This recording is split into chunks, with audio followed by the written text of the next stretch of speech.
Hello friends, वापस से स्वागत है एक नई कहानी के साथ। और आज की कहानी है नायक।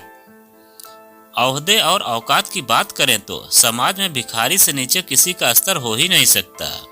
मेरी इस कहानी का नायक वास्तव में ऐसा ही एक व्यक्ति है जिसकी असलियत के बारे में जब मुझे पता चला तो मेरे आश्चर्य का ठिकाना नहीं रहा। जो कि ना कोई मेरा दोस्त था, ना मेरा रिश्तेदार, ना ही मैं उसे जानता था, परंतु उसने अनजान होकर भी अपनी हैसियत से ऊपर उठकर मेरी मदद करने का जो कार्य किया था, मैं उम्र भर उसे ना तो कभी भूल पाऊंगा और ना ही उसका यह ऋण चुका पाऊंगा। शाम का समय था। दिन भर की मेहनत के बाद सड़क के किनारे उसी पुलिया पर जिस पर मैं अक्सर बैठ जाया करता था, ठीक उसी वक्त एक बेहद ही मैले वस्त्रों में या यूं कहिए कि एक फटे कपड़े पहने हुए एक व्यक्ति भी उस पुलिया पर आकर बैठ जाया करता था। और यह सिलसिला कई दिन पुराना हो चुका था। अतः अब हम एक दूसरे को इतना जानने लगे थे कि अब मैं उससे रोज ही नमस्ते कर लिया करता था और इसके जवाब में वह मुझसे मेरा हाल चाल पूछ लिया करता था। एक दिन की बात है जब शायद मुझे चिंता में देखकर उसे मुझ पर दया आ रही थी और उसने मुझसे पूछ ही लिया था कि आज तुम सुस्त नजर आ रहे हो, क्या कारण है। यह उन दिनों की बात है जब मैं स्कूल की पढ़ाई पूरी कर कॉलेज में एडमिशन लेने वाला था। मैं बड़ी ही तंगी की माहौल में दिन गुजार रहा था।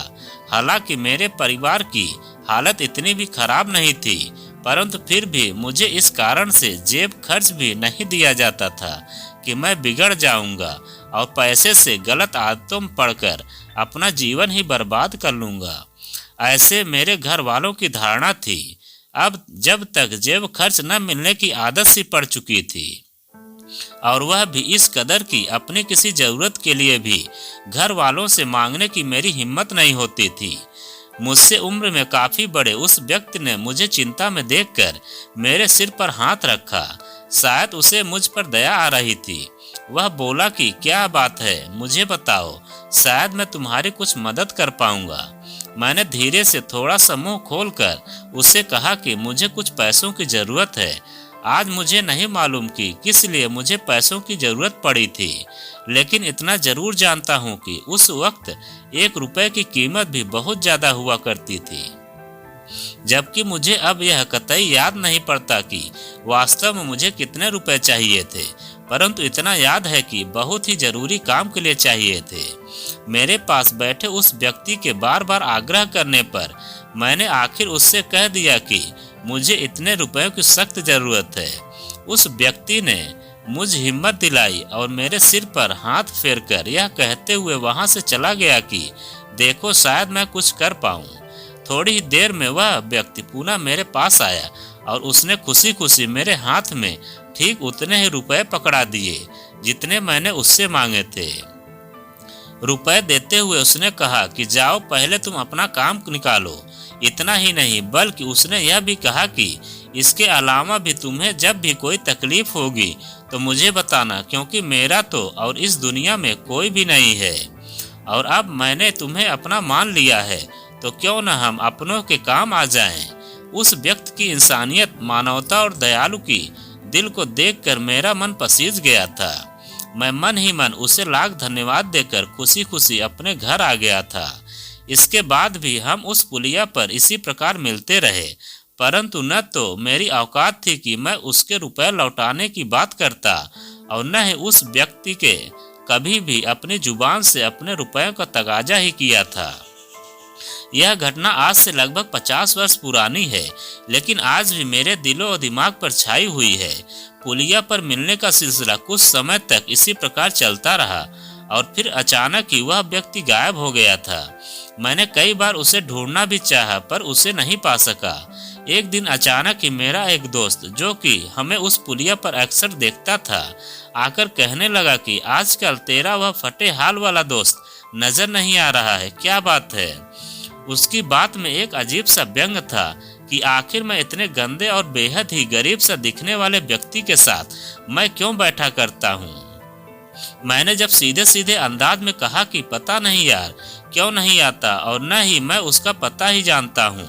इस पर वह दोस्त एक व्यंग्यात्मक रूप से हंसा और बोला, कि ऐसे लोगों का कोई पता वता नहीं होता है। मैं उसकी बात समझ नहीं पा रहा था कि उस दोस्त ने फिर कहा कि तू नहीं जानता है कि वह एक भिखारी है और मैंने उसे कई बार फलाने सिनेमा में हाल में भीख मांगते हुए भी देखा था। उस दोस्त की बात सुनकर मानो मेरे पैरों तले से जमीन ही खिसक गई थी और दुख भरे आश्चर्य से मेरी बोलती भी बंद हो चुकी थी। मेरे दिल में उस व्यक्ति के लिए और भी अधिक आदर भाव पैदा हो गया था। मुझे नहीं मालूम था उस वक्त उसकी हालत इतनी दयनीय हो सकती थी। उसके बाद मैंने कई बार उसे सिनेमा हॉलों के पास ढूंढने की भी कोशिश की थी, परंतु वह मुझे नहीं मिला। और एक दिन अचानक मुझे पता चला कि वह किसी अन्य शहर की तहसील के पास मृत अवस्था में पाया गया था। सवाल यह नहीं कि मदद छोटी थी या बड़ी थी, असली सवाल यह है कि उस मदद के बिना जो आपका नुकसान होने वाला था वह कितना बड़ा था। सवाल यह भी है कि जिस आदमी की अपनी इतनी बड़ी बड़ी परेशानियां थी कि उसे जीवन व्यतीत करने के लिए लोगों की भिक्षा के ऊपर निर्भर रहना पड़ता हो, क्या ऐसा आदमी भी किसी मदद के लिए आगे आ सकता है? उसने तो केवल इंसानियत के नाते मेरी मदद की थी।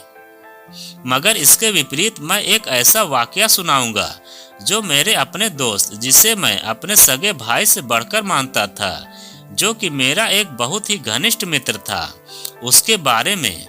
मुझे इन दोनों जेब खर्च के लिए भी कोई खास पैसे नहीं मिला करते थे।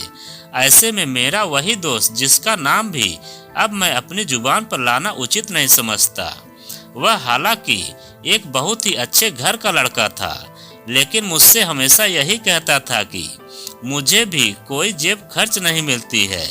वह मित्र जिसके साथ मैं दिन में या यूं कहिए कि जिंदगी से ज्यादा पल व्यतीत होते थे, हम दोनों एक दूसरे के दुख दर्द को सुनते थे, बांटने की कसमें खाते थे और अपनी तंगहालियों के दिनों में एक दूसरे का मनोबल बढ़ाने का काम किया करते थे। आज मुझे याद आता है कि उस मित्र की आर्थिक स्थिति उसके परिवार की आर्थिक स्थिति मेरे परिवार की आर्थिक स्थिति से कई गुना अच्छी थी। मुझे मालूम है कि मुझे यदा कदा जेब खर्च के लिए 1-2 रुपया मिल जाया करता था। हालांकि दिल नहीं मानता था, फिर भी मैं उसकी बातों पर भरोसा करता था कि आखिर वह मुझसे झूठ क्यों बोलेगा। हो सकता है इसे भी जेब खर्च मिलती ही ना हो। ऐसी हालत में जो मेरे पास पैसा होता था, हम दोनों उसको एंजॉय किया करते थे, उसका मजा लिया करते थे, चाय पकौड़े वगैरह खाकर अपना टाइम व्यतीत करते थे।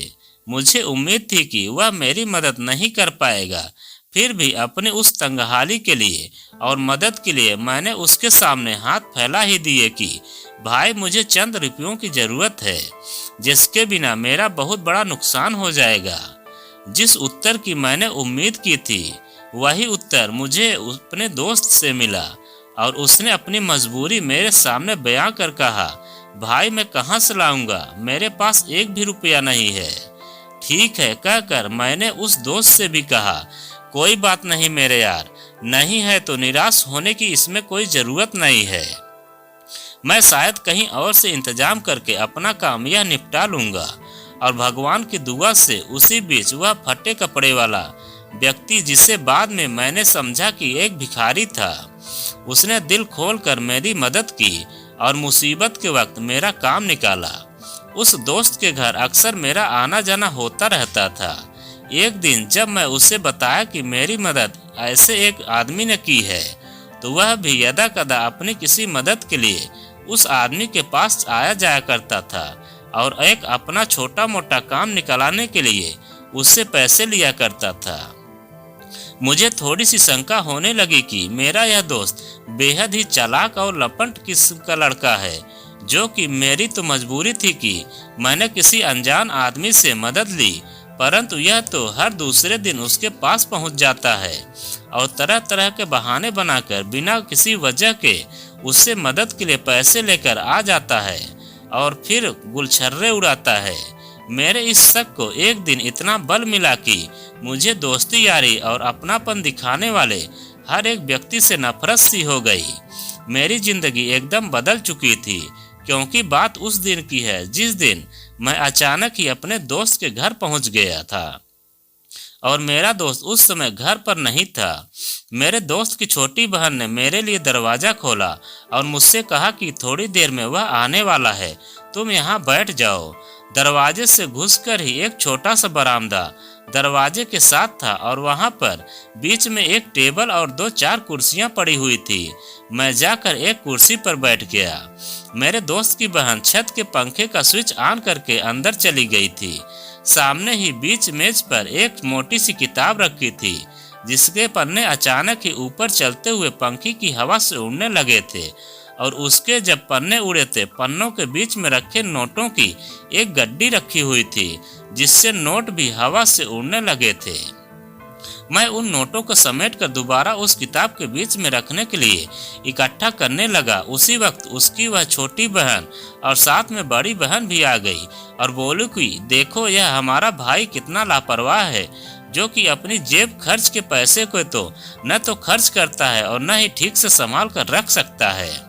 मेरे आश्चर्य का ठिकाना नहीं था। मुझे यकीन नहीं हो रहा था कि यह मेरा वही दोस्त है जो मेरे साथ में दुनिया भर के झूठे कस्में खाता है, मेरा साथ निभाने का वादा करता है और मुझसे यह कहता है कि मुझे तो एक भी पैसा जेब खर्च के लिए नहीं मिलता है।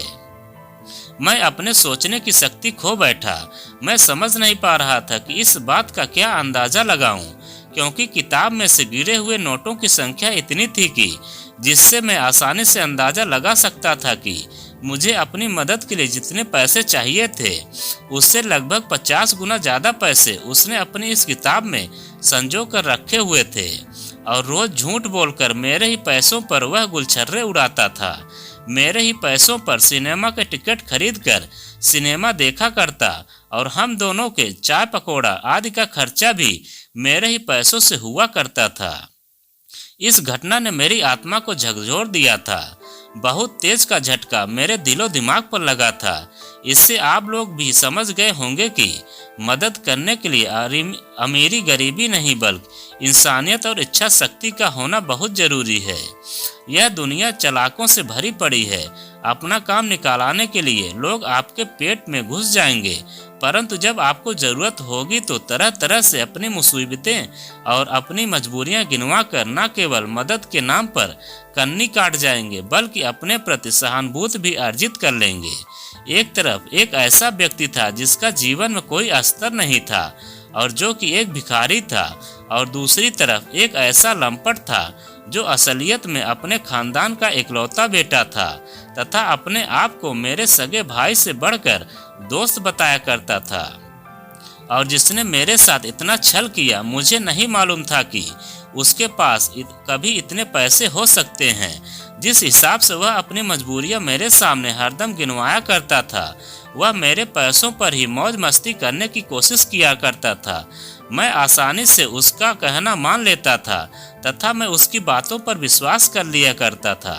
आज ना तो मेरा कोई संपर्क उस व्यक्ति से है जिसने अनजान होते हुए भी अपनी औकात से बढ़कर मेरी मदद की थी, जिसका चाहते हुए भी न मैं तो शुक्रिया अदा कर पाया हूँ, न ही उसका एहसान जताने की इच्छा ही प्रकट कर सकता हूँ, क्योंकि वह व्यक्ति अब इस दुनिया में ही नहीं था और न ही कोई संपर्क मेरे उस लंपट दोस्त से है जो कि दोस्ती के नाम पर मुझे हमेशा ठगने, लूटने और झूठ बोलकर हमदर्दी लेने की कोशिश किया करता था, सहानुभूति लिया करता था। अब आप समझ गए होंगे कि उस अनजान व्यक्ति को, जिसकी न कोई औकात, फिर भी मैंने उसे इस कहानी का नायक क्यों कहा। तो दोस्तों, यह कहानी आपको कैसी लगी कमेंट में लिखकर हमें ज़रूर बताएं, और आप अगर हमारे चैनल पर नए हों तो प्लीज़ चैनल को सब्सक्राइब करें और वीडियो को लाइक ज़रूर करें।